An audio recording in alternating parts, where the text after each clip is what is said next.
At sa ganyan, may slide na, may recording na. So, ibibigay na po natin kay Pastor Alvin ang pangunguna sa ating pong mga discussions ngayong gabi. We're ready na, Pastor Alvin. Yan. Good evening po. Magandang gabi, Pastor Noel, sa bawat isa po sa atin.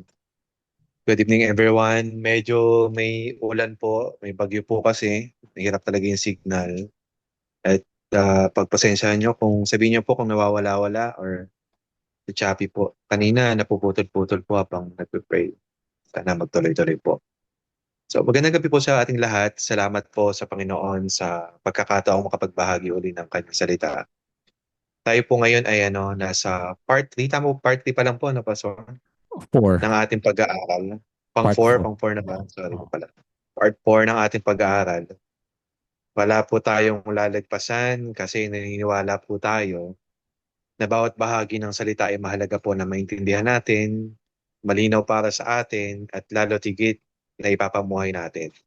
So, na-discuss po sa atin ng malinaw na karaan ni Pastor Noel, specifically yung kahalagahan po ng election and predestination.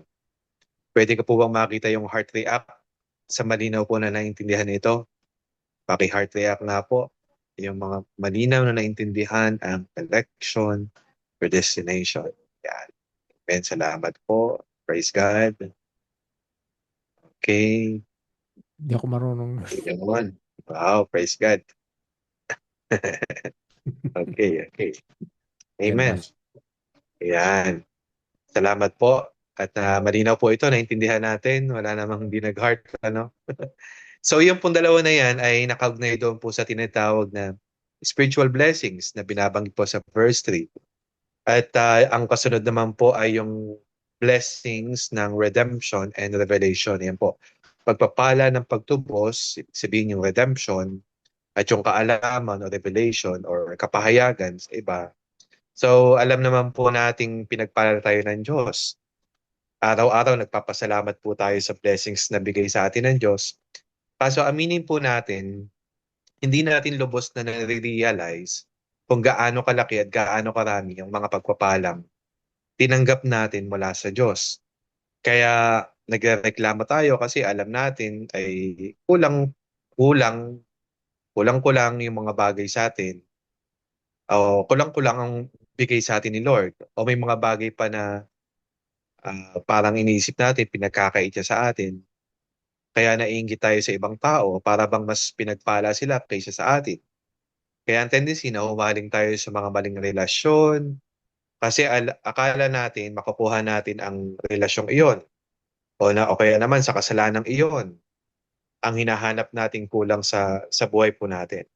Ngayon, kung alam lang natin kung gaano kalaki at gaano karami ang mga pagpapalang tinanggap natin mula sa Diyos, tayo po yung magiging pinaka-humble, pinaka-generous, pinakamadaling pakisamahan ng mga tao sa buong mundo. Yun po yung truth. Ulitin ko po, kung alam lang natin kung gaano kalaki, gaano karami ang mga pagpapalang tinanggap natin mula sa Diyos, tayo na siguro yung pinaka-humble, pinaka-generous, pinaka-madaling pakisamahan ng mga tao sa buong mundo. But we still struggle po. Kaya kailangan natin ulit-ulitin itong pakinggan, dahang-dahang pag-aralan, ito pong Efeso. Kaya nakita po natin sa verses 4 to 6 ang dalawa sa mga pagpapalang ito na attributed po primarily sa gawa ng Diyos Ama. Yung pinakauna sa lahat, dito po dumadalo yung ang lahat ng iba pang mga pagpapalang ito ay yung blessings of election. Isang napakalaking pagpapala ang pagpili sa atin ng Diyos. Kaya nga He chose us before the foundation of the world. Pinagpala na po tayo bago pa mo tayo ipinanganak. Mula pa sa walang hanggang nakaraan. So, wala naman po tayong katangian o qualification o future actions, decisions na naging dahilan para piliin po tayo o mahalin tayo ng Diyos.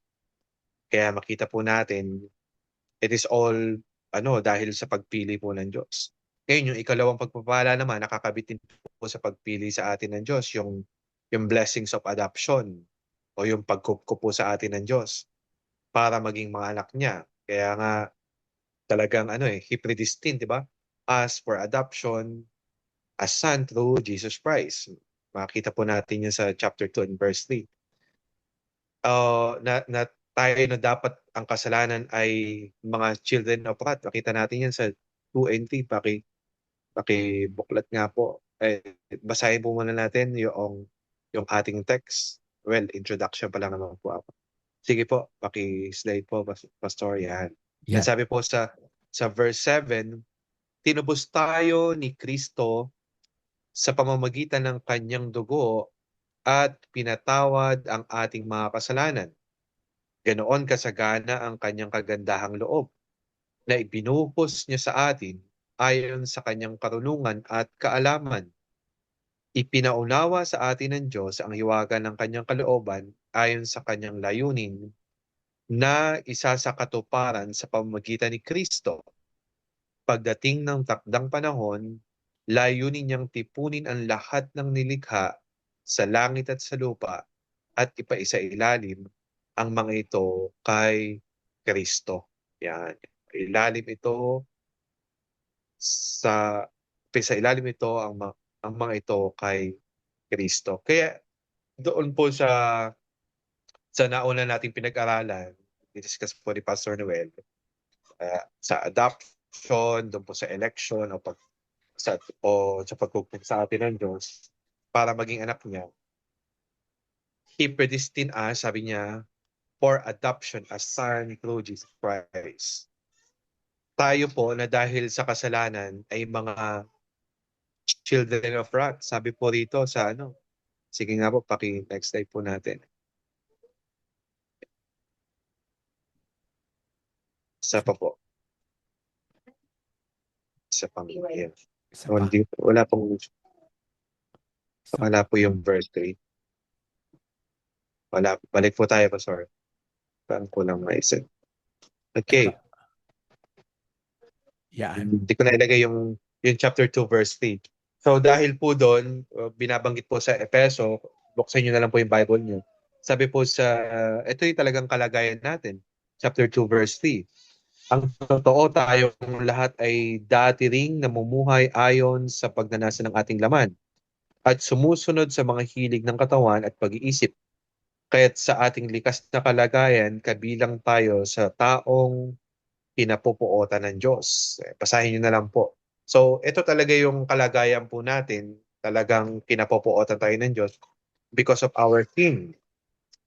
Imagine kung gaano kalaking blessing yon na tayo ay elect ng Diyos, inadopt ng Diyos, at ngayon ay makikita po natin kung paano tayo tinubos ng Panginoon.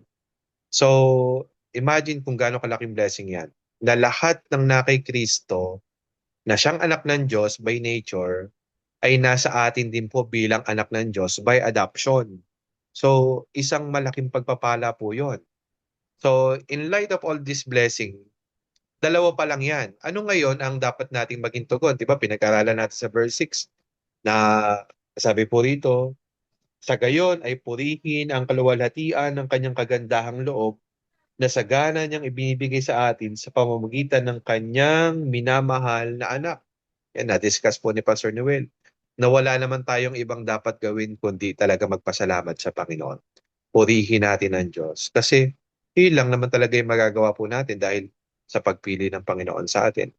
At marami pang dinidiscuss po si Paul regarding dito. Kaya dalawa pa lang ito sa gawa ng Panginoon o pagpapalang tinanggap natin na nakita natin mula sa Diyos dito po sa ating pinag-aaralan. So, sa verse 7 to 8, yan, take note again na ang mga pagpapalang ito ay nakakabit po kay Kristo. Kaya nga, ang ganda po rito sa ang salita ng Diyos. Sige po, next slide po tayo. Sa verse 7 to 8, sabi rito, sa Kanya'y mayroon tayong katubusan, po, sa pamamagitan ng Kanyang dugo na kapatawaran ng ating mga kasalanan ayon sa mga kayamanan ng Kanyang biyaya na pinasagana niya sa atin sa lahat ng karunungan at pagkaunawa. Kaya iyon po yung ah, sa blessings of redemption, ganun din.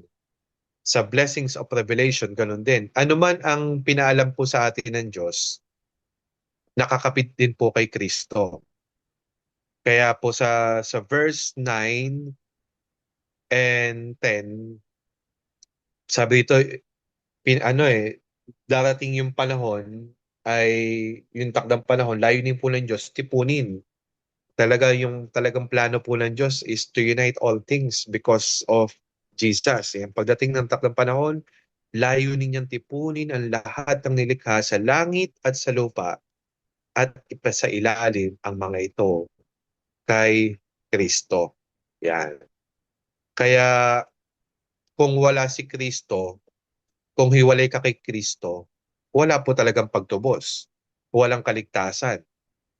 Wag nating tatangkaing hanapin yung o anuman sa mga pagpapalang ito kung hiwalay ka kay Kristo. Talagang walang kaligtasan kung wala si Kristo. Walang pagtubos kung wala si Kristo. Ay outside of Christ, hindi mo mahahanap ang isa man lamang sa mga pagpapalang iyan. Kaya ngayon sa sumunod na pagpapala, ito pong katubusan, from verses 7 to 8, makikita po natin. Ulitin ko, sa Kanya'y meron tayong katubusan sa pamamagitan ng Kanyang dugo na kapatawaran ng ating mga kasalanan ayon sa mga kayamanan ng Kanyang biyaya na pinasagana niya sa atin sa lahat ng karunungan. Para po maintindihan natin kung paano ito naging isang pagpapala at kung paano at gaano kalaki ang pagpapalang ito, subukan po nating sagutin sa mga verses na ito ang tatlong tanong. Sige po, next slide. Ano po, yan. Ano ang kahulugan ng pagtubos? Okay. Ito po yung para maintindihan natin itong versikulo po na verse 7 to 8. Ano ba ang kahulugan ng pagtubos? Maraming salita po o pagsasalarawan ang ginagamit sa New Testament sa ginawa ni Kristo sa cross para sa atin. Ang particular image na ginamit po dito ni Paul ay yung redemption o katubusan. Kapag may tutubusin, usual po sa atin na ginagamit natin yan kapag merong isinanlang alahas o kaya naman cellphone o sasakyan. Kapag hindi mo natubos, ibig sabihin hindi yan mapapasayo bilang may-ari. Kundi pag may-ari yan ng iba o nung pinagtubusan mo. Ngayon, sa biblical language, ito pong redemption naman ay tumutukoy karaniwan sa isang alipin na pag-aari ng kanyang amo. Pero, binili para mapalaya sa may-ari sa kanya at maging pagmamay-ari ng bumili sa kanya. Kita po natin yung istorya ng Old Testament na nagpipicture nitong redemption. Ito po yung pagliligtas na ginawa ng Diyos sa Exodo, na itong mga Israelita na mga alipin ng Pero at ng mga Egyptians, pinalaya ni Yahweh para maging kanya, para maging pag-aari niya. Ganito po yung yung nakasulat sa Exodo 13:14. Sige nga po. Next slide po tayo. Sige po, next po natin. Yung kahalagahan ng pagtapos. Na doble-doble yan. Sabi po ng Exodo 13:14, sa pamamagitan ng lakas ng kamay, ito po yung paalala ni Yahweh, papaano nila sasabihin sa kanilang mga anak yung ginawa ng Panginoon sa kanila. Sabi dito, sa pamamagitan ng lakas ng kamay, ay inilabas tayo ng Panginoon sa Ehipto mula sa bahay ng pagkaalipin. Yan. So, gayon din naman, tayo po ay mga alipin din, spiritually speaking, nung wala pa tayo kay Kristo, itong mga kasalanan nito ang nilalakaran natin. Sabi po ng Efeso, next po, Efeso 2:1 to 2. Sabi po dito, noong unay patay kayo dahil sa inyong mga pagsuway at mga kasalanan. So ito yung ating situation before. Nakagaya noon na talagang alipin tayo ng kasalanan. Sinusunod ninyo noon ang masasamang takbo ng mundong ito at napailalim kayo sa pinuno ng mga kapangyarihan, sa himpapawid ang espiritong nagahari sa mga taong ayaw pasakop sa Diyos. So ito po ang way of life natin o the way of sin. Sabi ng Panginoong Hesus sa John 8:34. Next po. Ayan. Ang gumagawa ng kasalanan ay alipin ng kasalanan. Sabi po ni Jesus, ang gumagawa ng kasalanan ay alipin ng kasalanan. Kung ikaw ay hindi Kristiyano, yan pa rin yung yan pa rin yung nananatiling kalagayan mo hanggang ngayon. Alipin ka pa rin. O gusto mong malaya ka na gawin kung anong gusto mong gawin, pero hindi ka talaga malaya, akala mo lang. Pero kung Kristiyano ka, malaya ka na. Amen. Malaya na po tayo, hindi ka na alipin. Kaya nga, tinubos tayo, sabi ng verse 7, tinubos tayo ni Kristo. Yan, sabi po ng verse 7 to 8, tinubos tayo ni Kristo sa pamamagitan ng kanyang dugo at pinatawad ang ating mga kasalanan. Kaya ito na yung situation po natin. Tinubos tayo ng Panginoon sa pamamagitan ng kanyang dugo. Yan. Kaya sabi po ni Paul sa mga taga-Korinto na nakikipaglaban sila sa kasalanan, particularly po doon sa sexual sins. Sabi po niya ron nailagay ko po ba yan sa 1 Corinthians 6:19, for you were bought with a price. Pinili tayo ng Panginoon sa isang halaga. Sige po, ano lang tayo, dire-diretso na lang po tayo. Sana po nakabuklat din kayo sa inyong mga physical Bible. Yan, yan. Sabi po rito ni Paul, kausap niya yung mga Corinthians, dinidil niya yung mga kasalanan, particular po dun sa sexual sin. Sabi po niya, hindi ba ninyo alam na ang inyong katawan ay templo ng Espiritu Santo na nasa inyo at pinagkaloob ng Diyos sa inyo? Hindi ninyo pag-aari ang inyong katawan. Sabi ng 20, sapagkat binili na kayo sa isang halaga. Kaya't gamitin ninyo ang inyong katawan upang maparangalan ang Diyos. Yun. So, ito ang kahalagahan ng pagtubo sa atin. Ano yung pinambili sa kalayaan po natin? Yung dugo ni Kristo. Okay. Ano ang pinantubos? Ito naman po yung susunod na tanong. Paano tayo tinubos? Yan. Next slide. Yan. Paano po tayo tinubos? Hindi naman po kasi pwedeng basta-basta na lang palampasin ng Diyos ang kasalanan natin. Tandaan natin, banal at makatarungan siya. Para matanggap po natin ang biyaya ng kaligtasan, hindi naman pwedeng salungatin niya yung kanyang holy and righteous character. Kaya kailangan ng tutubos ng ipambabayad para sa kasalanan natin. Si Kristo ang pinambayad ng Diyos para matubos tayo. Balikan natin in verse 7. Yan, sabi rito, tinubos tayo ni Kristo sa pamamagitan ng kanyang dugo at pinatawad ang ating mga kasalanan. Yan, tinubos tayo ni Kristo sa pamamagitan ng kanyang dugo. Nang alipin pa po sa Ehipto yung mga Israelita, nag-provide ang Diyos ng paraan para makaligtas sila sa huling salot. Kung natatandaan niyo po yung 10 plagues. Yan. Sige nga po, ano ba yung huling salot doon sa Exodo? Ano ba yung huling salot? Sino ang makakaalala? O, nandyan yun. Nandyan That firstborn. yung death of that firstborn. Salamat po Kuya John. Yung pagpatay sa lahat ng panganay sa Ehipto. Yan. So, kailangan po ng ihahandog ng lalaking tupa. 1 taong gulang at walang kapintasan. Ito po yung requirements ni Lord. At yung dugo nito, ipapahid po nila sa hamba, sa pintuan ng mga bahay ng mga Israelita para lampasan sila noong darating na anghel. Yan yung angel of death, di ba? Ito yung yung kahuli-hulang salot na talaga sinabi ng Panginoon. Ngayon, sila po naligtas sila because the blood of the Lamb.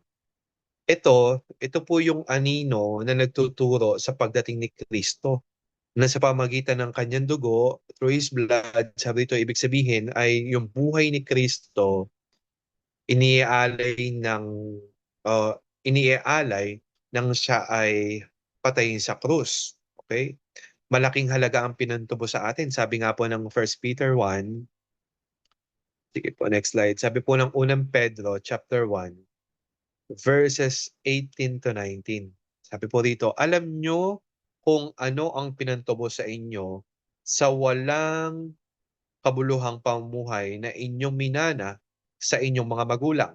Tinubos kayo hindi sa pamagitan ng mga bagay na nasisira tulad ng ginto o pilak, kundi sa pamagitan ng mahalagang dugo ni Kristo. Yun, ito po pala yun. Mahalagang dugo ni Kristo, siya'y tulad ng kolderong walang dungis at kapintasan. Ngayon, bakit hindi mo pahalagahan ang pagliligtas sa iyo ng Diyos? Kung ganyan pala kalaking halaga ang pinambayad para matapos ka sa kasalanan. Sino ba si Jesus? Kaya nga mahalaga talaga na mayakap, maintindihan po ng bawat Kristiyano kung ano ang pinambayad ng Diyos. And that is His blood. Na iyon lamang ang makapagliligtas sa atin mula sa impyerno, mula sa diablo, mula sa kamatayan. Kaya siya po yung pinakamamahal na anak ng Diyos. Iniaalay ng Diyos Ama para matubos ka, matubos tayo sa pagkaalipin sa kasalanan. Kaya kamanghamanghang laki po ng pag-ibig ng Diyos na sarili ng anak ay ibinigay niya po para sa atin. Ibigay niya para sa akin at bibigay niya para sa iyo. Wow. Kaya amazing talaga. Sobrang mamangha tayo sa pag-ibig po ng Diyos na iyo. Kaya nga sabi po niya sa Revelation o sa Hebreo 9:11 to 10, talagang ginawa na po ng Diyos ng paraan eh. Makita po natin, Hebreo 9:11 to 12, yung sinicure na po ng Diyos yung ating eternal redemption. Sabi po rito, ngunit dumating na si Kristo, ang pinakapunong pari ng mabubuting bagay na narito na, at siya'y naglilingkod doon sa sambahang higit na dakila, walang katulad at hindi ginawa ng tao. Ang sambahang iyon ay wala sa sanlibutan ito. Minsan lamang pumasok si Kristo sa dakong kabanal-banalan at iyo'y sapat na. Hindi dugo ng mga kambing at guya ang kanyang inihandog, kundi ang sarili niyang dugo upang magkaroon tayo ng walang hanggang kaligtasan. Kaya dito pa lang sinicure na po talaga ng Diyos. Walang dahilan o anumang pagkakataon para yung kaligtasan na yun mawala. Dahil sinigurado na po ng Diyos, minsanan sa kanyang pagkamatay na ang ating katubusan ay dahil lamang po sa ginawa ng Diyos. Kaya sabi niya, hindi dugo ng mga kambing at guya ang kanyang inihandog. Kasi we all know na in the Old Testament na yung mga offering po nila na yon hindi sapat, bumabalik pa rin sila sa kasalanan, patuloy pa rin silang nagkakasala, humihiwalay pa rin sila sa Diyos. Hindi po yun naging sapat para matubos ang kasalanan ng sanlibutan. That's why ang pinaka ginawa ng Diyos is by sending His Son Jesus Christ para po sa ikatutubos ng ating kasalanan. Amen. Kaya ano ang resulta ng pagtubos po nito? Ito po yung pangatlong tanong. Ano ang resulta ng pagtubos na ito? Una po, ano ang kahulugan ng pagtubos? Pinaliwanag natin, paano tayo tinubos? Ngayon, ano ang naging resulta ng pagtubos na ito? Sabi po, babalikan ko ulit yung verse 7 kasi ito po yung text. Tinubos tayo ni Kristo sa pamamagitan ng kanyang dugo at pinatawad ang ating mga kasalanan. Yan. Dahil sa pagtubos po na ginawa ni Kristo para sa atin, napatawad na yung ating mga kasalanan. Ngayon, magkakabit din po ang redemption at forgiveness sa sinasabi po ni Paul sa Colossians 1:14. Basahin po natin. Magkasama po yon, yung pagtubos at yung pagpapatawad. Sa pamamagitan niya ay napalaya tayo. Sa makatuwid ay pinatawad ang ating mga kasalanan. Yan, sa pamamagitan ng kanyang dugo. Okay. Meron po tayong atrasyo sa Diyos. Ang sinabi niyang dapat natin gawin, yun ang hindi po natin ginawa. Ang sabi niyang hindi natin dapat gawin, yun naman ang ginawa natin. Ngayon, at kung ginagawa naman natin ng sinasabi niyang dapat gawin natin, nanggagaling pa rin po sa pusong makasarili at di nagmamahal at di nagtitiwala sa Diyos. Ibig sabihin, malaki po yung utang natin sa Diyos. Wala ni isa man sa atin ang makakabayad. Actually, araw-araw pang daragdagan yung pagkakautang natin sa Diyos. Pero sa kamatayan ni Kristo sa krus, binura niya ang lahat ng pagkakautang sa atin. Sabi ng Colossus 2:13-14. Next slide po. Kayong dating patay dahil sa kasalanan, kayong mga hintil na hindi saklaw ng pagtutuli, ayon sa kautusan ay binuhay ng Diyos na kasama ni Kristo. Pinatawad niya ang ating mga kasalanan at pinawalang bisa ang lahat ng naisulat na alituntunin laban sa atin, pati ang mga pananagutang kaugnay nito. Pinawi niya ang lahat ng ito nang ipako siya sa krus. Yan. Kaya ganun kalaki o kahalaga ang pagkamatay ng Panginoon sa krus. Paano? Sa krus. Itinuring po ng Diyos ang kanyang minamahal na anak na isang makasalanan. Dala-dala po ang lahat ng kasalanan natin at ang parusang nararapat para rito. Tayo naman na sumasampalataya kay Kristo, itinuring ng Diyos na matuwid. Kaya sabi ni Paul, sa 2 Corinthians 5:21, perfectly righteous, sabi po niya, 2 Corinthians 5:21, hindi nagkasala si Kristo, alam po natin, ngunit alang-alang sa atin, yan, siya'y itinuri na makasalanan upang sa pakikipag-isa natin sa Kanya'y maging matuwid tayo sa harap ng Diyos. Wow, napakaganda po nun. Hindi nagkasala si Kristo, ngunit alang-alang sa atin, tayo pa rin yung inisip ng Diyos.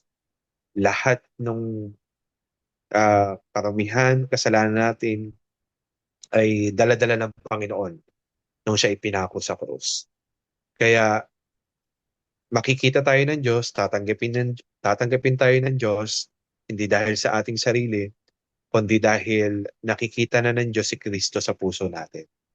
Tatanggapin tayo ng Diyos, perfectly righteous, hindi sa anumang bagay na inimbag natin kasi wala naman talaga tayo naiambag, kundi dahil kay Jesus. Amen. Kaya, hindi ba isang napakalaking pagpapala ang katubusang bigay sa atin ni Kristo? Hindi lang binura yung bilyon-bilyong pagkakautang natin sa Diyos, nag-transfer pa siya ng bilyon-bilyong account sa atin. Hindi po pera yung tinutukoy ko ha. Kundi kung ngayon pa rin yung nasa isip natin, we are missing the point.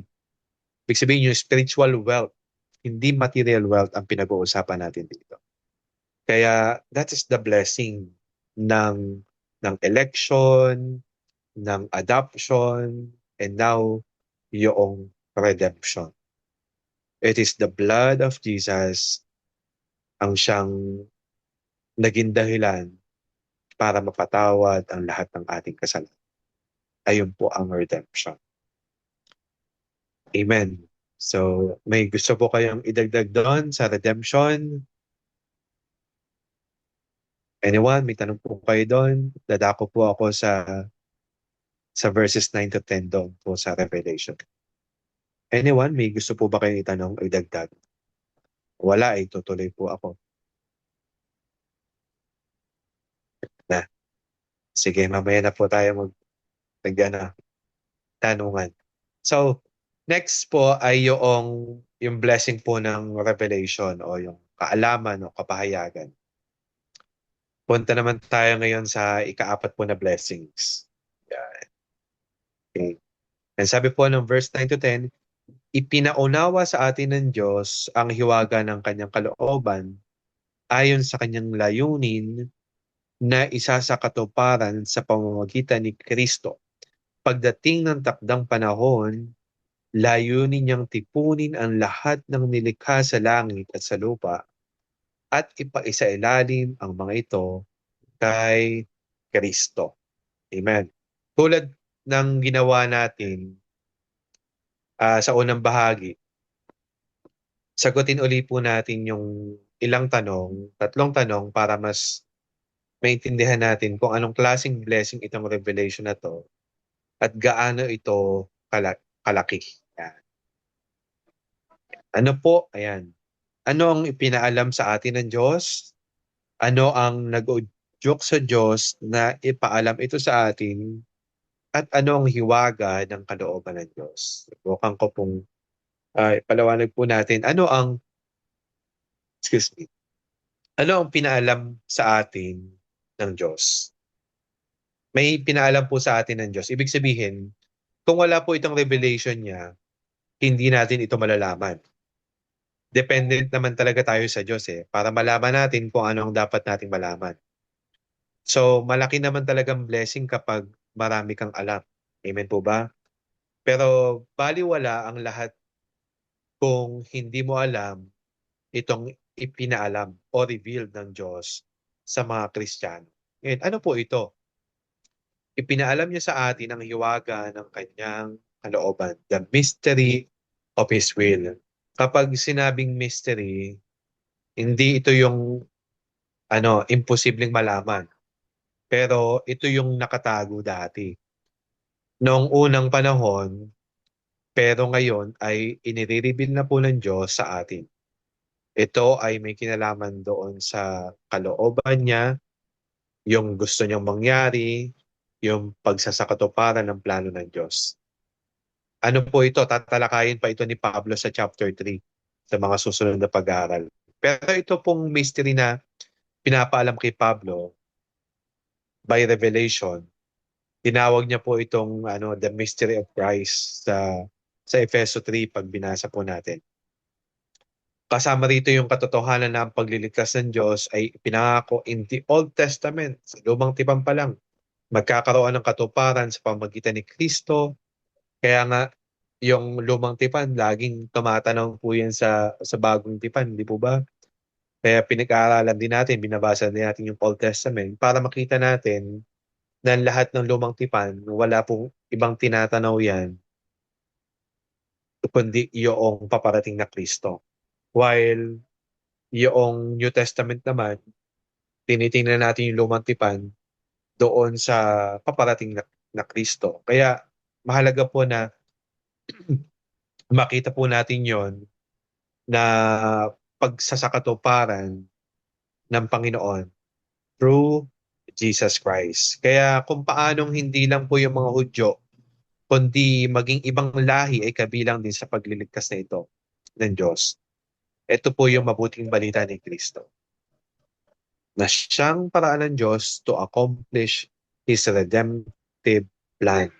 Ngayon, kung hindi mo alam yung mga mabuting balita na yan, kung hindi sa iyo pinaalam ng Diyos, parang lugi ka, no?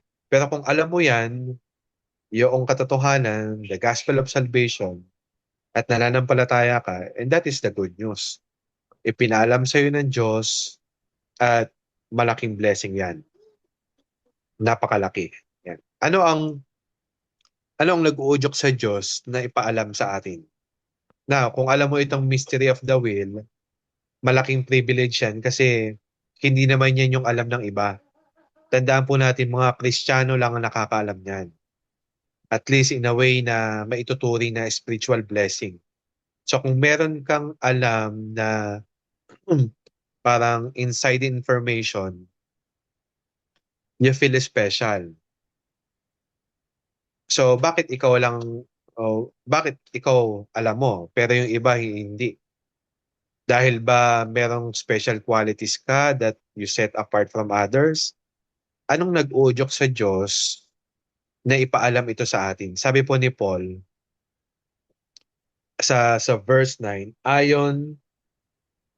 sabi po ng verse 9, ipanaunawa sa atin ng Diyos ang hiwaga ng kanyang kalooban ayon sa kanyang layunin na isa sa katuparan sa pamamagitan ni Kristo. Yan. According po to His good pleasure. Yung pagpili po sa atin ng Diyos, yung pagkukup sa atin ng Diyos, maging mga anak niya, ayon po sa kalooban ng Panginoon. Kaya, hanggang verse 9, napaka-consistent po ng emphasis ni Paul hanggang 9. Yung pagsasakatuparan, yung pagliligtas, His redemptive purposes, hindi dahil mas madali tayong umintindi kaysa sa iba, hindi dahil we are more deserving kaysa sa iba, hindi dahil mapapatunayan natin ng sarili natin na magiging faithful in stewarding sa blessing po na ito. Hindi. Ito ay dahil lamang sa kanyang sariling kagustuhan. Amen? At hindi dependent in a way sa anumang meron tayo. Amen po, mga kapatid. Hindi yan nakadepende sa mga ginawa natin dahil talagang hindi naman tayo deserving, kundi dahil lamang sa kagustuhan ng Diyos. Wala na po tayo maidadahilan doon eh. Hindi natin po pwedeng questioning si Lord pagdating doon sa kanyang will. Talagang as in wala eh. That is God's sovereignty dahil sa pagpili niya, sa pagtawag niya, sa kagustuhan lamang at kalooban lamang ng Panginoon. Again, andito rin po yung emphasis ng mabuting layunin o kagustuhan ng Diyos ay kanyang itinakda kay Kristo. Ang plano po ng Diyos kung paano tayo tutubusin. Ngayon, kung paanong ipapaalam sa atin ang kailangan nating malaman para maging beneficiaries tayo ng redemption na yon, ay hindi pwedeng ihiwalay kay Kristo. Na para bang paghihiwa-hiwalayin yung tatlong persona ng Diyos. Hindi po yun. Napaka-imposible nun. Our redemption, yung pagtubos po sa atin ng Diyos, yung kapahayagan ng Diyos, cannot be accomplished apart from Christ. Hindi po talaga po pwede. Ganyan kahalaga si Kristo sa plano ng Diyos at sa buhay ng bawat isa sa atin. Kaya without Christ, ulitin po natin, walang pagtutubos. Without Christ, walang kapahayagan, walang kaligtasan. Ganun po kahalaga yung pagtubos ng Panginoon. Hindi natin pwedeng ihiwalay yon kasi hiwalay talaga tayo sa Diyos. Kaya, pangatlong tanong dito po sa Revelation, ano ang hiwaga ng kalooban ng Diyos? Marami pong pwedeng sabihin tungkol sa kung ano itong hiwaga sa kanyang kalooban sa chapter 3. Sa chapter 3 po, marami pang sasabihin si Paul tungkol dyan. Pero tingnan muna natin kung ano itong nakalagay sa last verse ng text natin ngayon.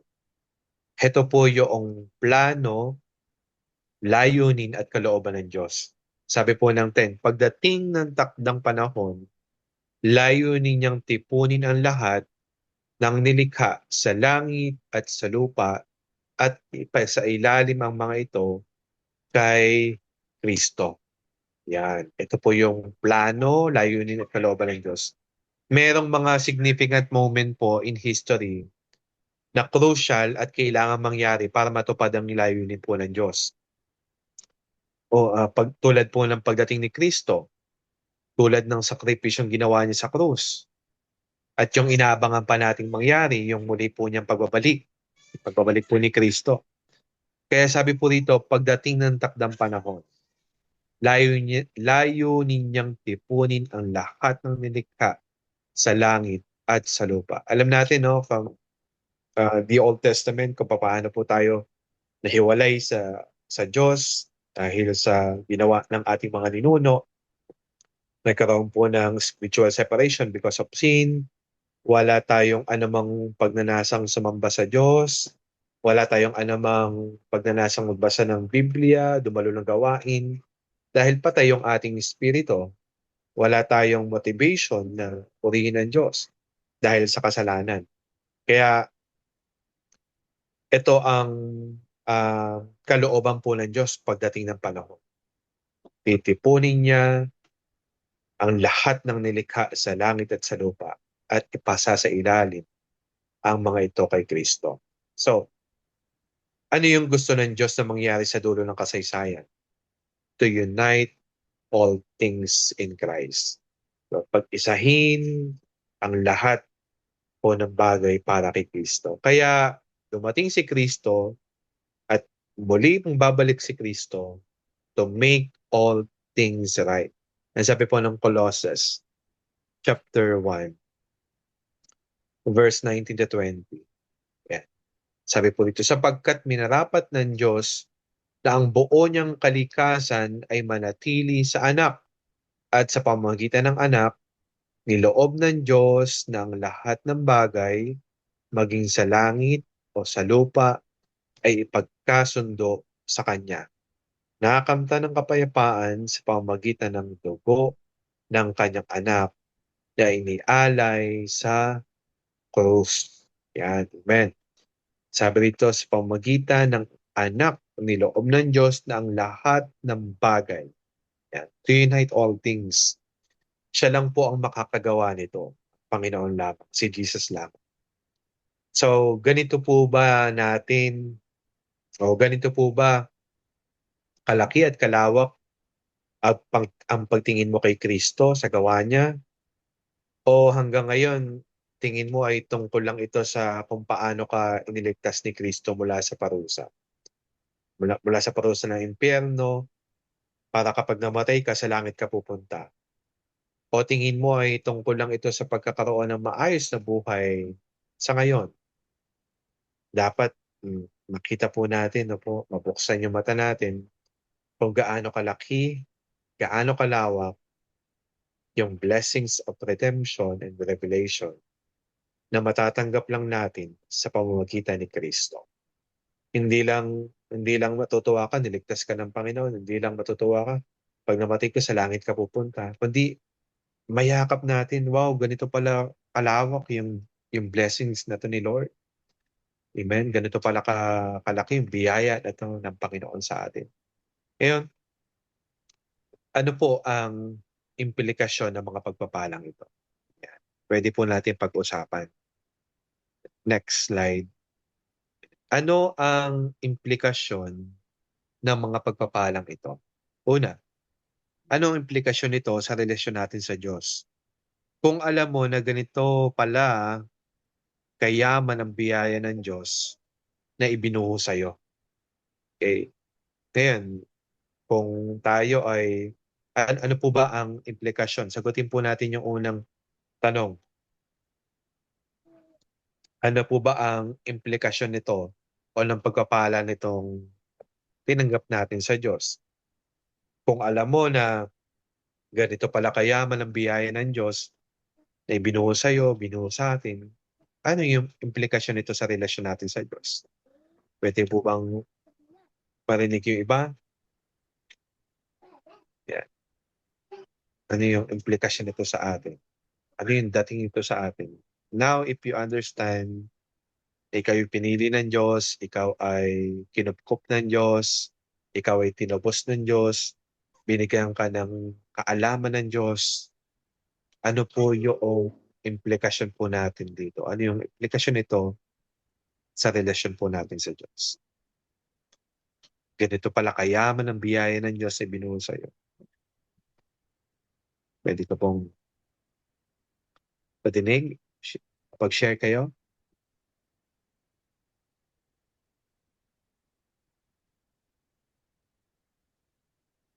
Share, Da, da, da, da. share po kayo. Maraming may alam na sagot yan. Ito po.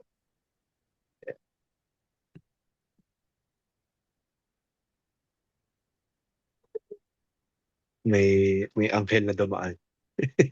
Hindi ba't malaking palagi ka magpapasalamat sa Diyos? Di ba ito yung magmo-motivate sa puso mo na sambahin ng Diyos palagi? Kung alam mo na ganito pala inihayag ng Diyos yung karunungan niya, hindi ba't mas magtitiwala ka sa paraan ng Diyos? Sa halip na sa sariling diskarte mo ang asahan mo. Kung alam mo na ang ginawa ng Diyos, ang lahat ay ayon sa kanyang kagustuhan, hindi ba't mas mamamangha ka na ginusto ng Diyos na iligtas ka, na ibigay ang kanyang anak para sa iyo? Ano ang ipagmamalaki mo maliban sa Diyos? Amen. Kaya napakahalaga na makita po natin itong implikasyon na to sa buhay po natin, Christian. Amen. Baka may gusto po kayong sagutin po dyan. Pangalawa, ano ang implikasyon nito sa pakikipaglaban natin sa kasalanan? Now you understand these blessings. O paano naman ito sa pakikipaglaban natin sa kasalanan? Paano naman tayo tutugon sa mga nagkakasala sa atin? Paano naman sa pagtingin natin sa mga nangyayari araw-araw? So, tandaan po natin, these blessings ay merong malaking impact po sa buhay ng bawat Kristiyano. Una, magbabago yung pananaw mo sa Diyos. Magbabago yung pananaw mo sa maraming bagay dahil sa biyaya na ito. Sa pakikipaglaban natin sa kasalanan, kung tinubos ka ni Kristo mula sa pagkakaalipin sa kasalanan, gagamitin mo ba ang kalayaang meron pa ngayon para bumalik ka sa pagkakasala? Papaalipin ka ba uli sa kahalayan, kalaswaan o kabasusan? Hindi na, hindi po ba? Kasi alam mo na tinubos ka na ng Diyos doon. Alam mo na galit ang Diyos sa kasalanan, sa kataparan, sa panghirap puri. Ngayon, kung malaya ka na, meron ka ng kapangyarihang labanan ang natitirang kasalanan niyan sa puso. Namuhay tayong tulad ng isang malaya at hindi isang alipin. So, sagot po kayo, ano po ba ang implikasyon ng mga pagpapalang ito? Kahit alin po dyan, sagot po tayo. Pastor, ako po. Yan po. Sige po, Yes, si Mayang. si Ano Maya. po Sige. kasi, ang lalim po nung salitang implikasyon. Pero po Hmm. kasi parang sa ngayon po na baguhang Kristiyano pa lang po ako. Tapos ngayon po naririnig ko po yung mga greatest gift ni God sa atin. Parang mas lalo akong nahiya. Parang iba po yung naging feeling ko. Parang nandun yung fear ko na grateful ako na nakakarinig na ako. Tapos excited ako sa kung anong mangyayari ahead. Pero nandun yung may, parang nagkaroon ako ng konting takot at saka ng hiya. Kasi, syempre, everyday tao ka lang. And dun pa rin yung paulit-ulit na may sablay ka pa rin. Though humihingi Hmm. naman ako ng tawad. Pero sa ngayon sa naririnig ko po, parang mas lalo akong nahiya. Yung po yung na-feel ko dun sa unang tanong po. Hmm. Yeah. Pero yun, Salamat po. pinipilit ko naman po na mas maging malapit kay Lord. Yun po, Pastor. Iyon po. Salamat po. Kaya, totoo po na parang minsan nakakaya, pero lagi po natin tingnan yung God is so gracious. Sabi nga niya sa First John 1:9 na kung ipapahayag natin yung ating mga kasalanan, He is faithful and just to forgive us. Patatawarin po tayo ng Diyos. Lamapit po tayo sa Panginoon. Napakamahabagin po ng Diyos. Nasa biyaya po tayo ng Panginoon. Pero kagaya nga nito, dahil alam mo yung biyaya, hindi ka naman din talaga magpapatuloy. But then, nagpo-fall tayo, fail tayo, kaya humingi tayo ng tawad sa Panginoon. Mahalaga, makita rin po talaga natin. Pero tayo po, sabi nga anak na tayo ng Panginoon. Mas maganda na yung kalagayan po natin. Salamat po, Ate Mayang. Sino pa po ang gustong mag-share? Ano ba yung implikasyon? Parang, ano ba yung naidulot nito sa'yo? Yung Hello, pagpapala? Pastor. Hello. Kuya Jun, po. Hello. Sige po.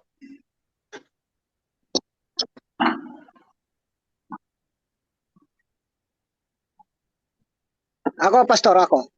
Sige po, magsalita na po kayo. Praise God. Purihin po ang Diyos dahil maganda po yung nagsasalita na. Lawin mo na. Nagsasalita na po ako, pastor. Apo, nakikinig po Ah, kami. Sige. Praise God dahil ang naidulot po o implikasyon ng para sa akin yung magandang implikasyon nito ay lumawak yung kalaman ko patungkol sa ating Panginoon na kung hindi siya ay hindi ko alam na ganun pala kadakila ang Diyos sa pamamagitan ni Kristo dahil kinupkop niya ako bilang anak. And pangalawa po ay napakahalaga po na isang pagpapala yung pinili niya po ako bilang pinili niya na kahit na po ako ay makasalanan dati. Praise God dahil pinili niya po ako at bilang pagpili po at pagpili sa kanya ay siguro ito na po yung panahon para siguro gagawin ko rin po yung part ko para maitaas yung pangalan ng ating Panginoon Hesus Kristo. Ang part ko po ay siguro lalo pa akong magsigasig sa mga gawain ng Panginoon, lumakad sa lumakad sa layunin ng Panginoon, lumakad sa kalooban ng Diyos at lalong ibahagi ang salita ng Diyos upang sa ganun yung mga ibang tao o ibang kaluluwa na hindi pa nakakaranas ng ganitong pagpapala sa ating Panginoon ay panahon na rin upang sila ay makaranas ng ganitong pagpapala at kalawak ng pag-ibig ng Diyos sa atin. So, kailangan po tayong mga Kristiyano ay kailangan po tayong gumalaw upang sa ganon ang kalwalhatian at kapangyarihan at pagpapala ng Diyos na ibinigay po sa atin sa pamamagitan ng ating Panginoong Hesukristo ay malasap din po ng iba upang sa ganon ay matupad yung layunin ng Diyos na pagdating niya balang araw ay titipunin niya yung mga tao at lahat ng manilikha dito sa lupa. Yan lang po, Pastor. Thank you, Big. God bless po. Salamat po Kuya Jun. Ang ganda ng sinabi ni Brother Jun. Yeah. Praise God. Amen. Sino pa po? Sa pagtugon, paano naman tayo tutugon sa nagkakasala sa atin? Meron pa po gusto mag-share? Sa akin naman po yung number 4. Okay, yung lalo na yung verse 9 kasi paano naman sa pagtingin natin sa mga nangyayari sa araw-araw. Kasi araw-araw nakikita natin ang mga kasamaan, ang mga pagsuway, ang mga patayan at ang mga rebelyon. Magandang yung paalala ng verse 9 na darating ang araw at titipunin ang lahat ng nilikha sa langit at lupa at papasailalim ito kay Kristo.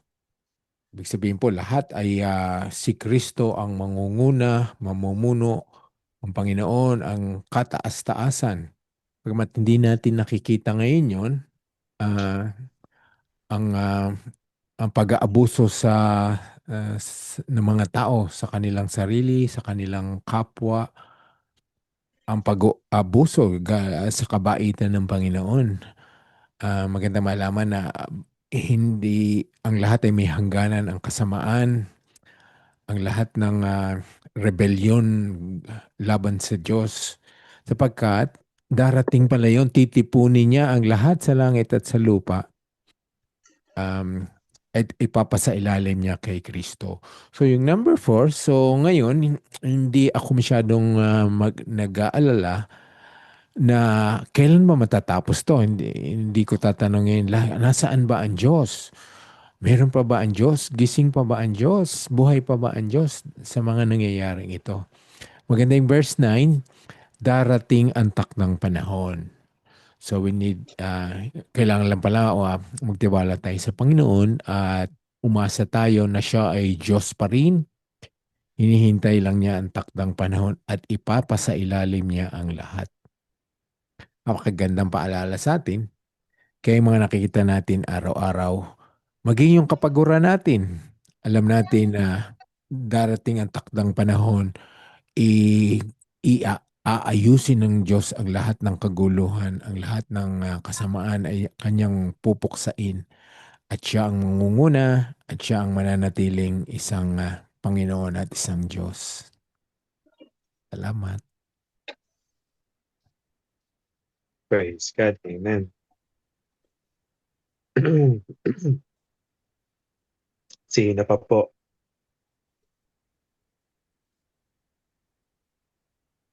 Si ano? Sige, magtatawag na si Pastor Alvin. Magtawag. Gusto ko po matinig si Kuya Ronel. Brother Ronel.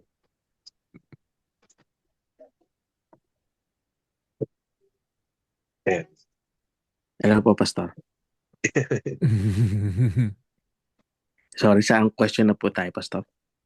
Dito po. Diyan po sa 4. Ano po ang implikasyon ng mga pagpapalang ito? Alin po dyan sa tingin po ninyo? Ano, Pastor? Kung pwede po. Alin po rito? Ano na? Yung lagi lang po tayong maging mapagpatawad sa kapwa. Lagi po tayong ng mga mapag-unawa sa mga pinagdadaanan po ng mga kapatiran natin. Kasi marami po tayong hindi nalalaman sa kanila. Maaaring may pinagdadaanan din po sila. But we're all under the same grace of God. So, lagi lang po natin silang ipagdasal regardless po ng ating mga nakikita, regardless po ng mga discouragement po na naririnig natin at nalalaman po natin. Let's just keep praying po and mag-focus lang po tayo sa gawain po na itinalaga sa atin ng Panginoon. Yun lang po. Amen. Salamat po, Kuya Ronel. Tama po, no? Kung kasama sa katubusan yung kapatawaran ng kasalanan, paano mo tatatuhin yung mga taong may atraso sa iyo? Magtatanim ka ba ng sama ng loob sa kanila? Gagantihan sila sa masamang ginagawa nila sa iyo? Hindi ba patatawarin mo sila, mamahalin?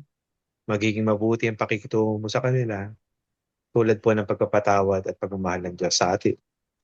Lalo naman kung taong yun, kapatid natin sa Panginoon. Kumbaga, kung balang araw, pagkakaisahin ng Diyos ang lahat ng bagay sa pamamagitan ni Kristo, bakit hindi mo simulan ngayon? Di ba? Pagkasundo sa asawa mo, sa kapatid mo kay Kristo. Kaya nga, ang layo ng pagtubos sa atin ni Kristo ay hindi lang para pagkasundo, kundi para ilapit tayo sa Diyos, kundi pagkasundo at ilapit din tayo sa isa't isa. Ang ganda po nun. Kaya pati sa pagkakasala ay kasama yun sa pagtubos ng Panginoon sa atin. Si Kuya Jun. Thank you. Thank you, Pastor. Ako dito kasi ang nakita ko talaga nung pinlast niyo yung question, yung number 2 eh.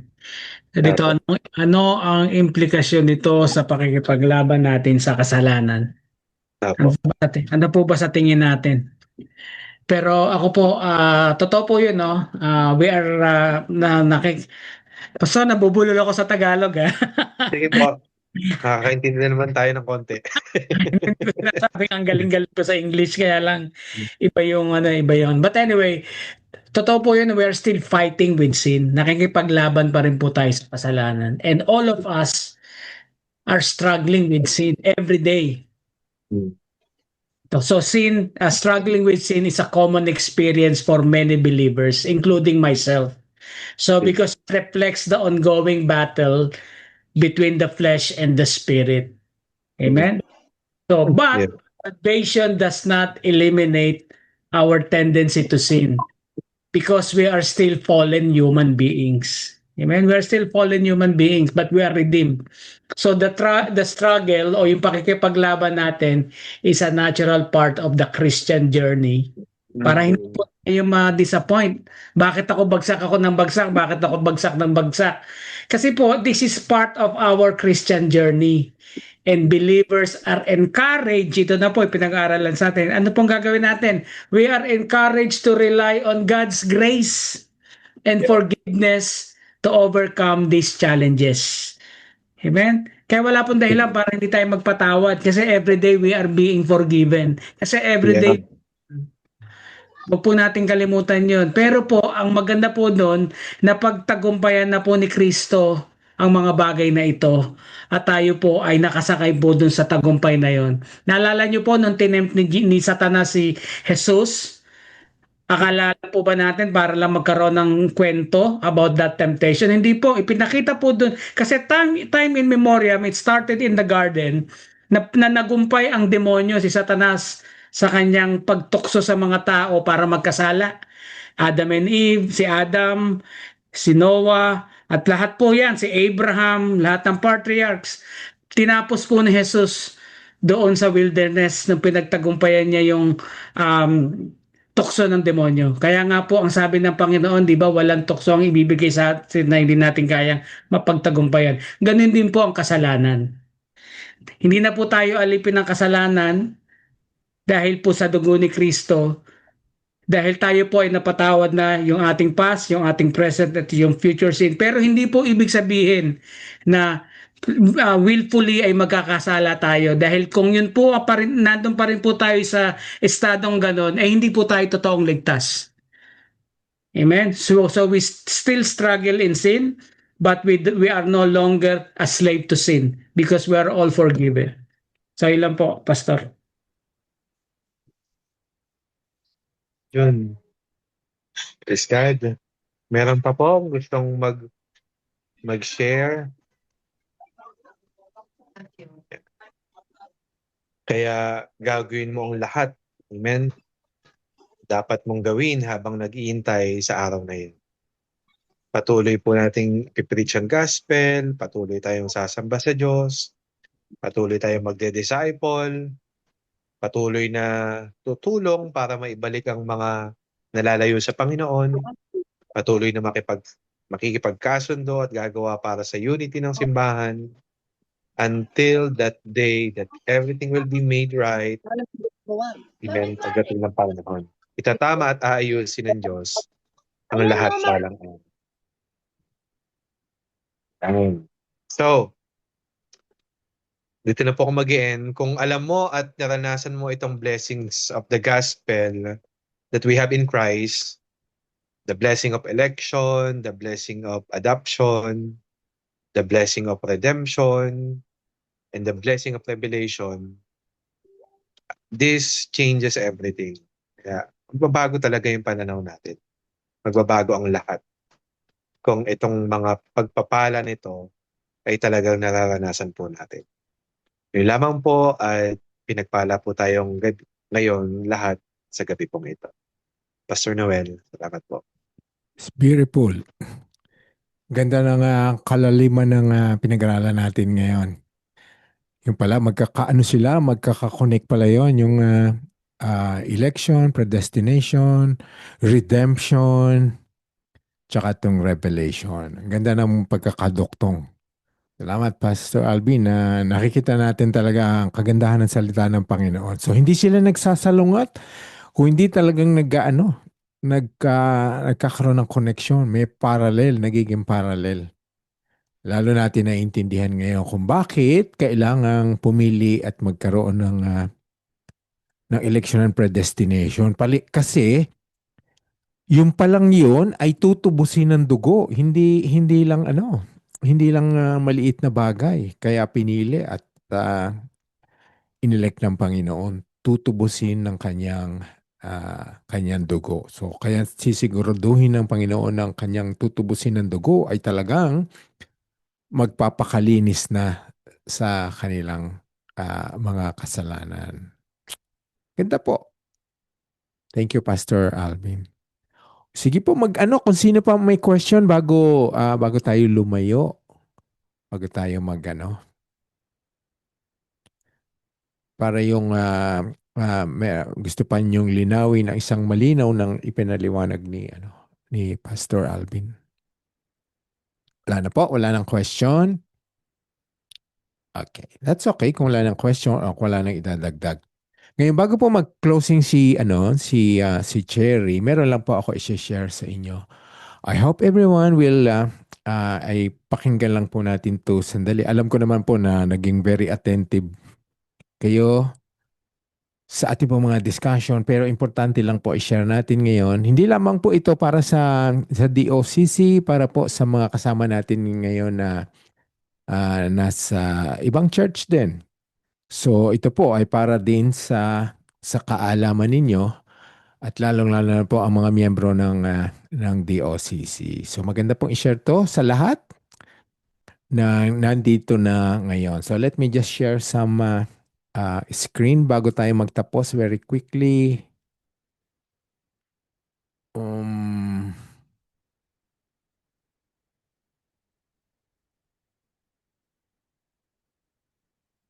Okay, importante po sa lahat para magkaroon tayo ng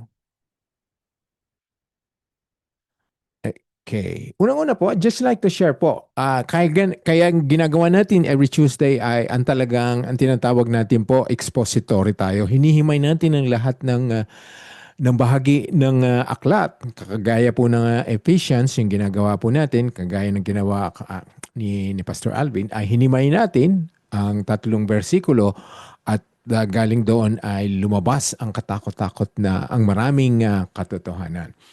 So ang sabi po sa 2 Timothy 3:16 to 17, all scripture is God-breathed and is useful for teaching, rebuking, correcting, and training in righteousness, so that the servant of God may be thoroughly equipped for every good work. Kaya nga nabanggit ni Pastor Alvin kanina na sa pag-aaral natin, wala tayong lalagpasan. Kung kailangan i-discuss, ay i-discuss natin. Kasi nga ito ang sabi, all scripture. Lahat ng nasa Biblia, maging yan ay nasa Old Testament, New Testament, meron po siyang purpose at meron siyang paggagamitan na para tayo turuan, iwasto, at ma-train at mahasa tayo para mamuhay ng tama for training and righteousness. Para tayong lahat daw ay maging handa sa paggawa ng mabuti. So, maganda yung ginagawa natin paghihimay. So, ituloy po natin yan. So, may mga paksa naman po na minsan sa sa ating pagkakakilala, lahat ng scripture po, lahat ng verses ay kailangan natin itinalaga ng Diyos na recorded yon. So, kung may mga subject po na kailangan talakayin natin, ay tinatalakay natin. Okay. Ngayon, I'd like to share po sa inyo kasi po naging maraming katanungan po ito sa mga ilang miyembro ng DOCC at maaaring ito ay naging katanungan din sa ibang churches. Tinatawag po na yung pong Calvinism. I'd just like to share this with you at sana po makinig tayo. Sandali lang naman po. Sa Tagalog nga pala itong binasa natin, ang sabi, lahat ng kasulatan ay isinulat sa pamamagitan ng kapangyarihan ng Diyos. So, ang mga subject na mabibigat dyan, ang tungkol sa 3 persona ng Panginoon, election, predestination, ang kasalanan, ang impyerno, ang langit, lahat yan ay isinulat sa pamamagitan ng kapangyarihan ng Panginoon at pakinabangan sa pagtuturo ng katotohanan, pagsaway, pagtutuwid at sa pagsasanay na matuwid sa pamumuhay. Para saan? Para maging handa tayo gumawa ng mabuti at makapaglingkod sa Diyos. So meron pong umiiral na katuruan. Ito po ang tinasabi yung Calvinism. Naapektuhan po kasi ang mga miyembro ng DOCC dito kasi nga nagkaroon ng katanungan tungkol dito. Kasi nga ito ay umusbong nung umpisa natin pinag-aralan ng election and predestination. Okay. So maraming nagtanong at minsan, yung iba nga, minsan nadinig lang ito. Bakit popular na popular pala to at maraming may alam at maraming gustong malaman kung ano ba ang Calvinism. So ang Calvinism po ay isang sangay ng teolohiya sa Protestantismo na nagsimula pa ng turo ni John Calvin. So siya po ang nagsimula nito. Isang reformador noong ika-16 na siglo. Kilala ito sa matinding diin sa kapangyarihan ng Diyos. Ito ang pinagdidiinan niya. Kapangyarihan ng Diyos, autoridad ng Biblia, at ang paniniwalang kaligtasan ay biyaya ng Diyos. Hindi bunga ng gawa ng tao. So wala pong mali. Walang mali sa idinidiin ni John Calvin. Sa katotoo naman po, lahat ay nasa ilalim ng kapangyarihan ng Diyos. Naniniwala tayo sa autoridad ng Biblia at naniniwala tayo na ang kaligtasan ay biyaya ng Diyos, ay grace alone. Okay. Ang Calvinism po kasi, maikli lang po to, ay meron siyang ilang mga 5 punto. 5 punto na pinagdidiinan niya na yun ang sitwasyon ng tao. So daanan po natin yung pinagdidiinan ng Calvinism na 5. Okay? Ang number 1 po, yung total depravity. Ang sinasabi niya na ang lahat ng tao ay lubos na pagkasira, lubos na lubog ng kasalanan. Tayo daw ay likas na makasalanan, ang tao ay hindi kayang piliin ng Diyos nang walang tulong mula sa Kanya. Okay? Ang pangalawa, yung tinatawag na unconditional election. Walang kondisyon ang pagpili ng Diyos. Hindi kondisyon sa desisyon ng tao o qualification ng tao. Pinili ng Diyos kung sino ang maliligtas, hindi batay sa gawa o kabutihan ng tao. Ang pangatlong puntos ng Calvinism, limited atonement o limitadong pagbabayad sala. Ang kamatayan ni Kristo ay para lamang sa mga pinili ng Diyos, hindi para sa lahat. Ang pang-apat, irresistible grace o hindi matatanggihang biyaya.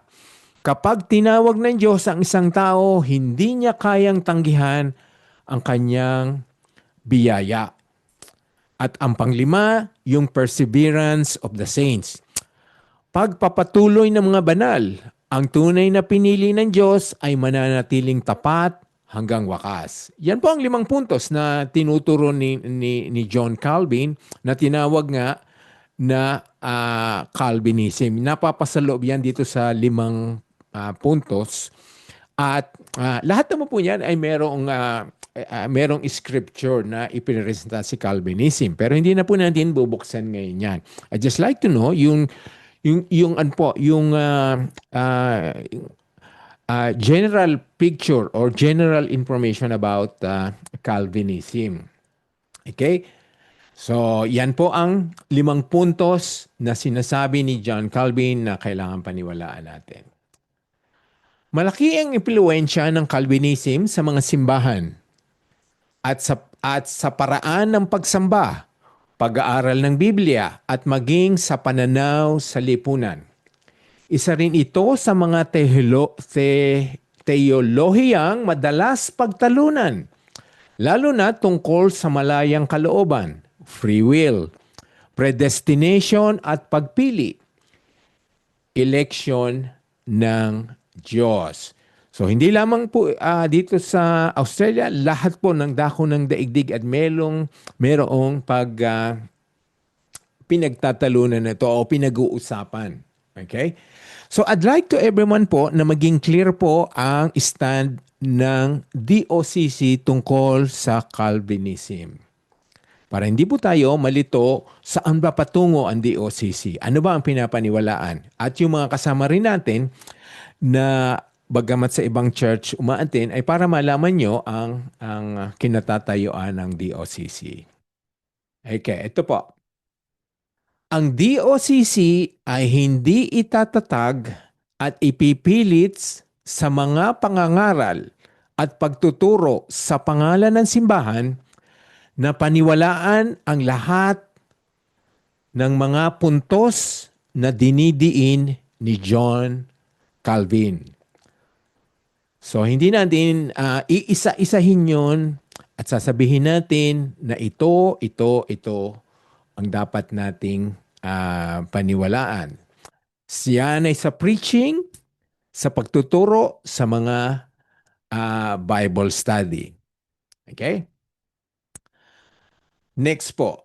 Hindi rin itinataguyod ng DOCC ang pagkakaugnay niya sa Calvinism. So we're not gonna say Calvinism po ang DOCC. Hindi natin itataguyod 'yon. Okay? O kahit ibandera man lang ang Calvinism. Although na-recognize natin na maraming pinag-aralan yan, maraming sumasang-ayon, maraming nakikiisa. Pero yan po ang katayuan natin dito sa DOCC. Ulitin po natin, hindi rin itinataguyod ng DOCC ang pagkakaugnay niya. So hindi natin sasabihin Calvinism po ang lahat ng miyembro ng church o Calvinism po ang DOCC. O kahit ibandera man ang Calvinism. Hindi natin babandera yan. Hindi natin isasama yan. Okay? Next po. Ang DOCC ay hindi dadako sa anumang antas o landas patungo sa Calvinism o sa mga puntos na idinidiin ni John Calvin. So hindi po tayo dadako doon sa anumang antas nun o anumang landas patungo sa Calvinism. O so, kung pinag-aralan po natin ang election and predestination, hindi nangangahulugan na tayo ay patungo sa Calvinism. Pinag-aralan natin yun dahil nasa book ng Ephesians yun at nasa ibang aklat pa rin ng Bible.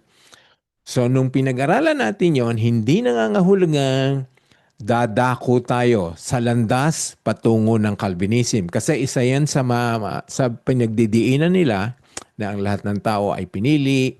So, hindi na po natin idedepensa o kokontrahin ang Calvinism.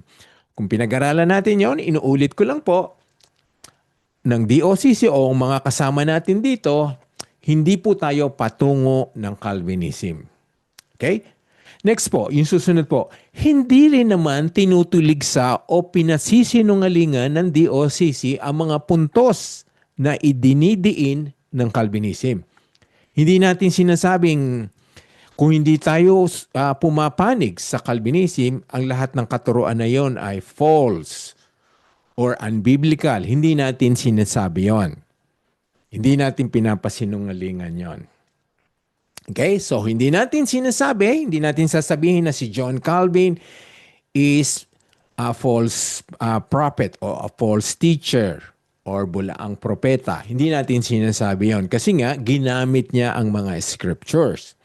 But then again, we're not gonna say na kay John Calvin tayo maniwala kasi ulitin po natin, tao lamang naman siya. Marami siyang itinaguyod, pinagsama-sama, pinag-aralan para ma-produce niya ang isang katuruan na ngayon ay binigyan natin ng titulong Calvinism. Okay? So, kung pinapag-aralan natin ang mga bagay na diniin ni John Calvin, hindi po na nangangahulugan na ang DOCC ay papunta doon. So, halos paulit-ulit po ako. No? Okay po, ito ngayon susunod. Ang pangunahing pakay ng DOCC ay panindigan, sundin, at tuparin ang ekskriptura na nakadikit sa pangalan ng DOCC. Yan po ay whether tayo DOCC Canberra, Sydney, or Pampanga, ito ang ating pakay. Ito ang ating pinapanindigan, susundin at tutuparin. Alam naman ng lahat yan. Pero basahin natin. Ito ang naka-attach po sa pangalan ng DOCC. Itong scripture na ito. Ang sabi, kaya't humayo kayo, Matthew 28 verses 19 to 20. Kaya't humayo kayo, gawin ninyong alagad ko ang mga tao sa lahat ng mga bansa. Bautismuhan ninyo sila sa pangalan ng Ama at ng Anak at ng Espiritu Santo. Turuan ninyo silang sumunod sa lahat ng inuutos ko sa inyo. Tandaan ninyo na ako'y laging kasama ninyo hanggang sa katapusan ng panahon. Diyan po natin na nakasalalay ang ating mga itinuturo. At diyan din nakasalalay yung ating statement of faith. Na yaan ang number 1 gagawin natin. Kaya nga po, ginagawa naman natin yan. Sinasakatuparan natin yan. Whether that's in Canberra, in Sydney, at maging sa Pampanga. So yung mga nasa member natin ay inaalagaan natin sila, tinuturuan natin silang maging katulad ni Kristo. Na sumunod sila, dun sa verse 20, sa lahat ng inuutos ng Biblia. Okay? Ngayon, namin natin to sa English. Matthew 28:19-20. Therefore, go and make disciples. Kinanggaling dyan yung pangalan natin. Of all nations, baptizing them in the name of the Father and of the Son and of the Holy Spirit, and teaching them to obey everything I have commanded you. And surely I am with you always to the very end of the age. Kung ang pakay ng DOCC ay sumunod, sundin, ituro ang lahat ng inuutos ng Biblia. Kaya kung may magtanong man sa inyo o tanungin, anong klaseng simbahan ng DOCC? Sasabihin po natin, hindi Calvinism o kung anumang denomination. Ang sasabihin po natin, kami po ay Biblical Church, tinuturo po namin ang sinasabi lamang ng Biblia.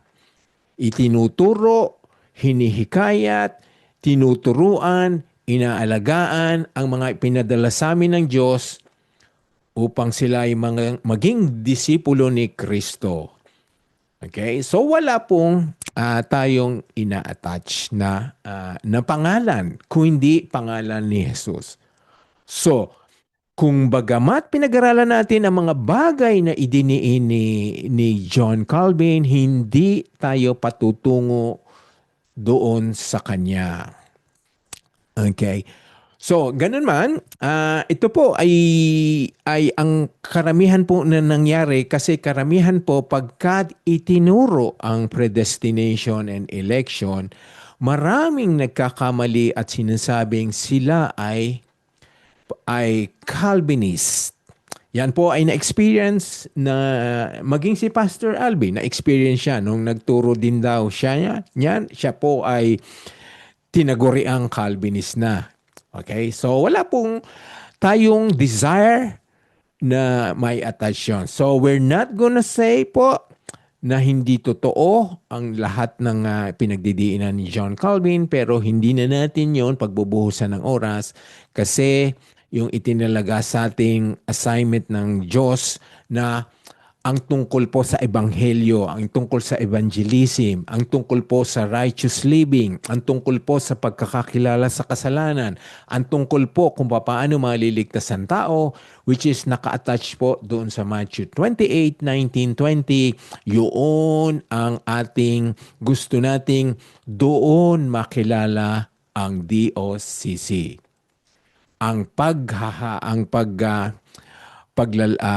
Paglabas natin o ang pagpunta natin sa mga bahay-bahay o ang pagkakaroon natin ng mga Bible study o ang pagkakaroon natin ng mga worship services sa iba't ibang dako, yan ay ang pagsunod natin to go out there and make disciples ng lahat ng lahi.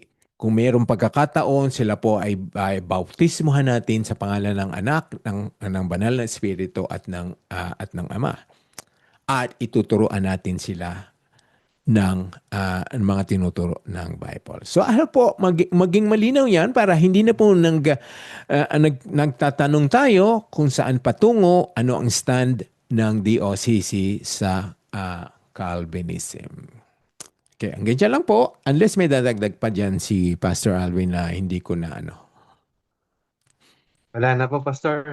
Malinaw naman po sa bawat isa yung sinabi. Okay, so yan po. Basta pwede po magdagdag ng konti. Sige, Jun. Pampanga, Canberra, and Sydney. Okay, June. Then gusto ko lang din po sabihin na si Calvin tsaka si Arminius, isa mere man. Kung ano Correct. man po yung nilang tinuro, ay kinuha rin po nila yun sa Biblia at nauna Mm. po sa Bible. Amen. Kaya kung ano man yung napapag-aralan natin, talaga matatakil po natin yung tinatayuan nila kasi galing po yun sa Biblia. Pero hindi po Mm.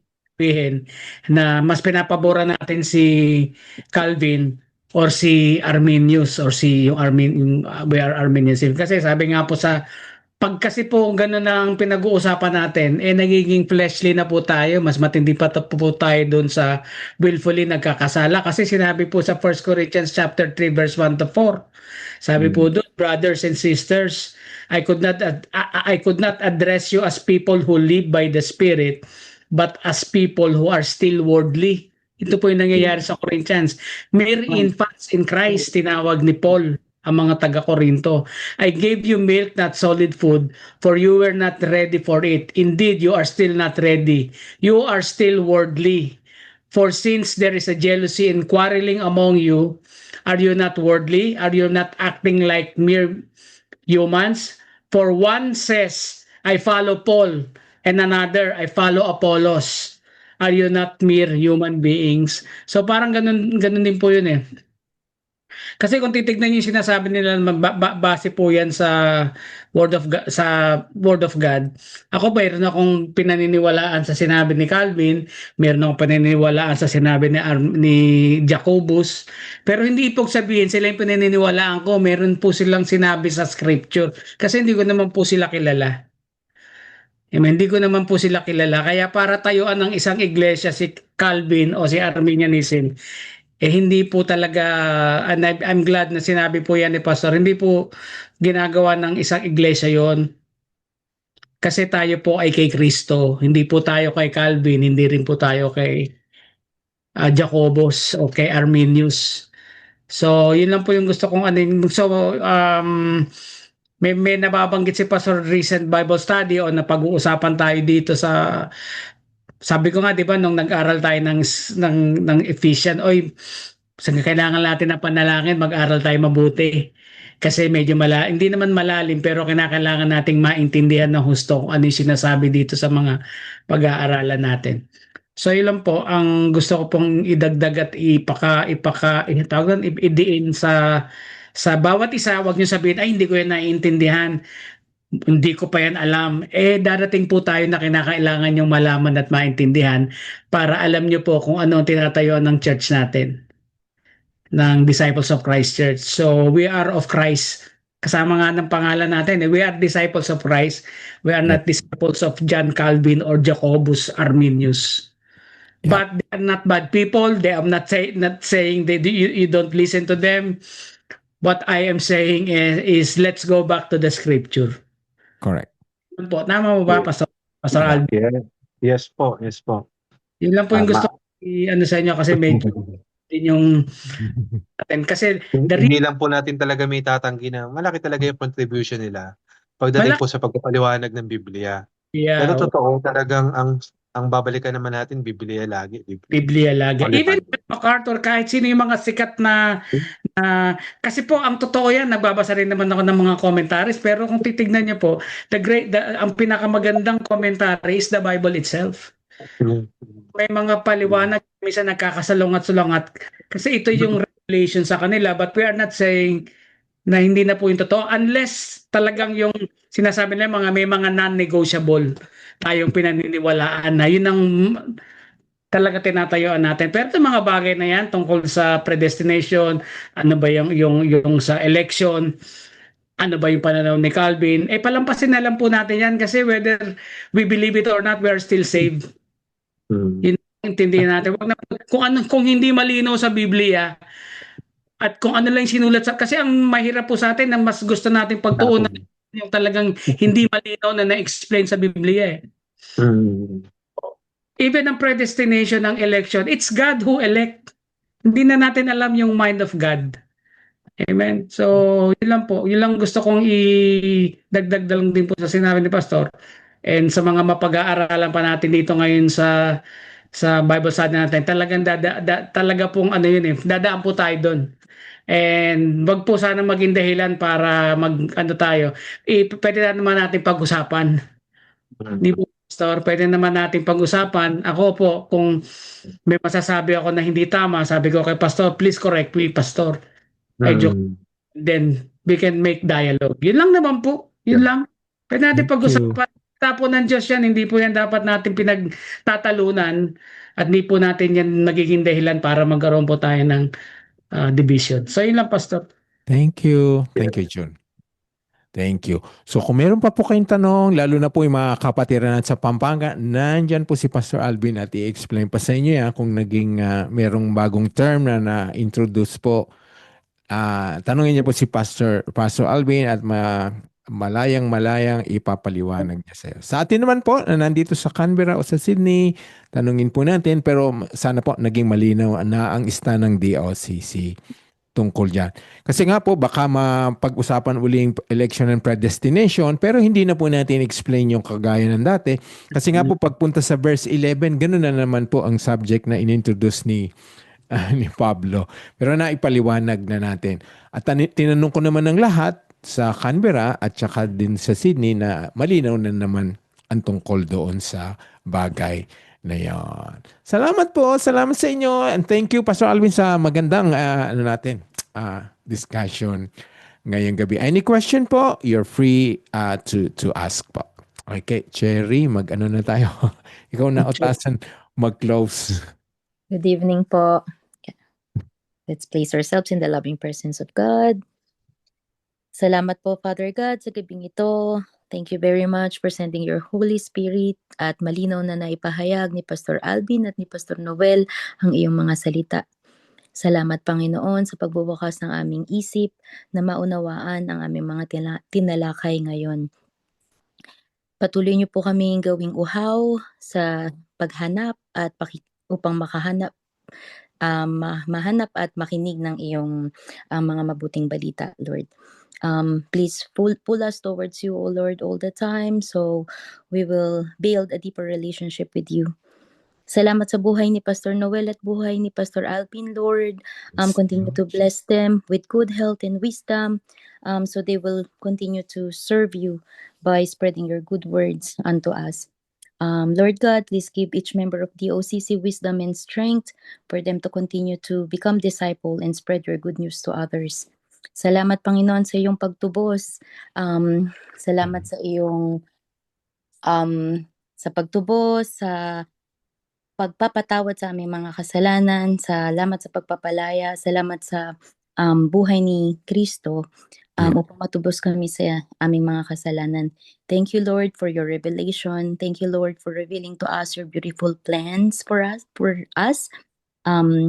Please continue to send your Holy Spirit to guide us, Father, and to guide us and to win in our battle against sin in every day.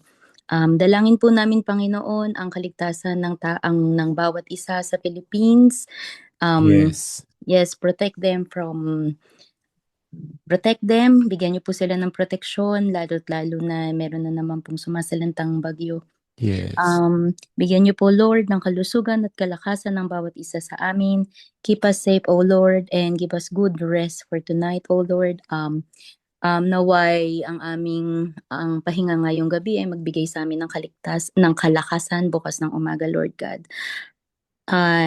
Naway ang aming mga panalangin ay maging align sa iyong mga kagustuhan, Father God. Ay pinapanalangin ko po ito sa ngalan ng iyong anak na si Jesus. Amen. Amen.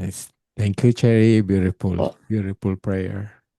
Amen. Salamat po sa inyo. At June, ready na kami. Ikaw na magsabing buksan ang dapat buksan, June. Pakibuksan po ang inyong mga... Alam niyo po, dapat matuwa tayong lahat kasi yung pag-aaral natin every Tuesday. It's a part and it's showing that we are all growing in the knowledge of God. So let's all have a photo.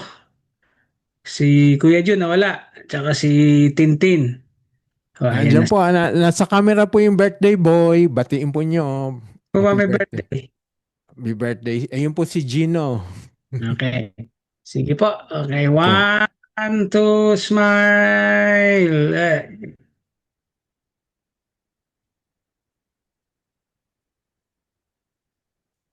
Okay, isa pa po. Okay.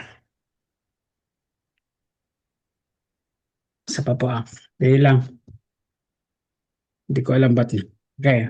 1, 2, smile. Yun, thank you. Laki na ni AB, no? Magkamukha na sila ni ano, oh. Sa Beyo. Di ba magkamukha? Good night Opo. po. Happy birthday! Happy birthday, Gino. Ate Maya. Good night po sa lahat. Thank you po. Good night. Ano ni AB, no? Si Ate Christy. Thanks, Pastor Alvin. Beautiful, beautiful discussion. Salamat po, Pastor Noel. Okay, pahinga na kayo. Thanks, Matt and Rose. Thank you, June. Okay, si Matt medyo tahimik na ngayon. Thank you. Laging Thank you very tahimik si Matt ngayon, Pastor Alvin. Bakit? Brother Matt, nahimik ka daw, Brother Matt. Di ka daw sumasagot. Bale, kasi maraming inasikal. Thanks, Matt. Thank you sa iyo. And June. And June. Ang dalawang June. Okay, good night. Good night, everyone. Good night po, Pastor. Good night.